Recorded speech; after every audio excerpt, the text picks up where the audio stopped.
सबसे पहले फिक्र कोरोना की, जिसकी कातिल रफ्तार के बारे में हम आपको रोज बता रहे हैं। लेकिन अब मामला सिर्फ रफ्तार तक ही सीमित नहीं रह गया है। नई लहर में कोरोना खतरनाक होता जा रहा है और अस्पतालों की व्यवस्था में एक बार फिर से चरमराने लगी है।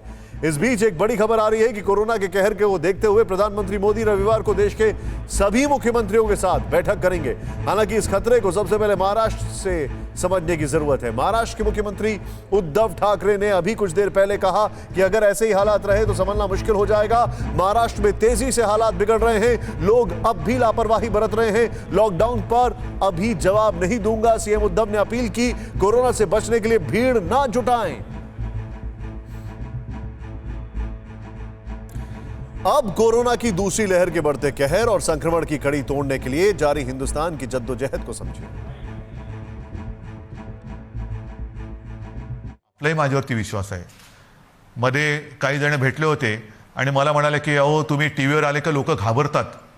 म्हटलं मला नाही वाटत असं, कारण मी तुमच्या कुटुंबातला एक आहे, तुम्ही मला कुटुंबीय मानलेले आहात आणि माझे कुटुंब माझी जबाबदारी म्हणजे माझे कुटुंब तुम्ही आहात आणि तुमची जबाबदारी ही मी घेतल्यानंतर मला टीकेची पर्वा नाही। जे जे तुमच्या हिताचं असेल ते मी करणार आणि करेन। पुन्हा एकच सांगतो की सरकार यंत्रणेच्या बाबतीत कुठेही कमी पडलेलं नाही, पडू देणार नाही। सरकार खंबीर आहे, सरकार मोटा मोटा ये समझ लीजिए कि इन्होंने कहा है कि लॉकडाउन की पॉसिबिलिटी को हम रूल आउट नहीं कर सकते। देश में कोरोना संक्रमण से हालात बहुत तेजी से बिगड़ रहे हैं। गुरुवार को देश में कोरोना के डेली केस का आंकड़ा 80,000 के पार चला गया है और यह फिक्र बढ़ाने वाला एक और रिकॉर्ड बन गया है। 24 घंटे में 81,398 लोगों की कोरोना रिपोर्ट पॉजिटिव आई। तो इस दौरान रिकॉर्ड वैक्सीनेशन भी हुआ। देश में एक दिन में 36,70,000 से ज्यादा टीके लगाए गए, जो देश में एक दिन में कोविड वैक्सीनेशन का अब तक का सबसे बड़ा आंकड़ा है। एक और रिकॉर्ड वैक्सीनेशन हुआ तो दूसरी ओर रिकॉर्ड नए केस आए, जिसने 6 महीने का रिकॉर्ड तोड़ दिया। इससे पहले पिछले साल अक्टूबर में एक दिन में कोरोना के इससे ज्यादा मरीज सामने आए थे। उसके बाद से अब इतने ज्यादा मरीज मिले हैं। फरवरी में शुरू हुई कोरोना की दूसरी लहर कितनी खतरनाक हो चुकी है, उसका अंदाजा इस बात से लगाया जा सकता है कि 1 फरवरी को देश में करीब 8,500 से ज्यादा केस मिले थे। 1 अप्रैल तक यह आंकड़ा 81,000 के ऊपर है। मतलब एक महीने में करीब 9.5 गुना केस बढ़ गए। कुल मिलाकर एक बार फिर हालात वैसे ही हो चले हैं, बल्कि उससे भी खराब जैसे पिछले साल थे।